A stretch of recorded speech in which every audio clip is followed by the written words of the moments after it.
Premium কোয়ালিটির একটা পুটলি bag বানানোর ভিডিও আজকে আপনাদের সাথে শেয়ার করব। তো ভিডিওটি যদি ভালো লাগে অবশ্যই শেয়ার করে দিবেন।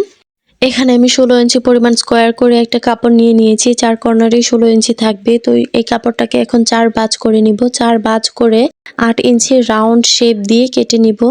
এটা কাটা হয়ে গেলে এবার এটার নিচে একটা আস্তরের কাপড় রেখে সেটাকে সমানভাবে কেটে নিব এবং আস্তরের কাপড়টা একটু বাড়িয়ে বাড়িয়ে কাটবো, কারণ সেলাই করার সময় যেন এদিক সেদিক না হয়। তারপরে সেলাই করার পরে শেপ দিয়ে কেটে নিব সমানভাবে।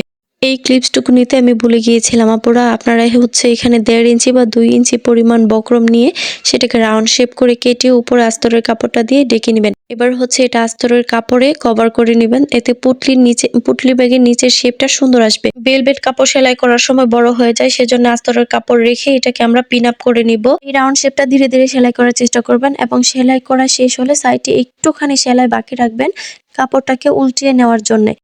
এবার এটা খুব সুন্দরভাবে উল্টিয়ে নেবেন। উল্টিয়ে নেওয়ার পরে চাপ সেলাই দিয়ে দিবেন। একটু ধীরে ধীরে চাপ সেলাই দেওয়ার চেষ্টা করবেন, কারণ এই চাপ সেলাইয়ের উপরেই পুটলি ব্যাগের শেপটা কেমন হবে সেটা ডিপেন্ড করে। তো চাপ সেলাই দেওয়া শেষ হয়ে গেলে এবার আমরা কাপড়টাকে উল্টিয়ে নিব। উল্টিয়ে আমরা দড়ি দেওয়ার জন্য এখানে রাউন্ড শেপ করে নিব 2 ইঞ্চি এবং 1 ইঞ্চি পরিমাণ।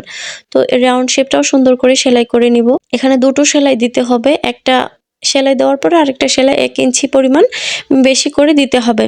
তো এবার কাপড়টাকে উল্টিয়ে 4 ভাঁজ করে নেব। 4 ভাঁজ করে নিয়ে দুই সাইডে আমরা দড়ি দিব। একটু দেখার চেষ্টা করুন, দেখলেই বুঝতে পারবেন। এখানে বলে আমি বোঝাতে পারবো না।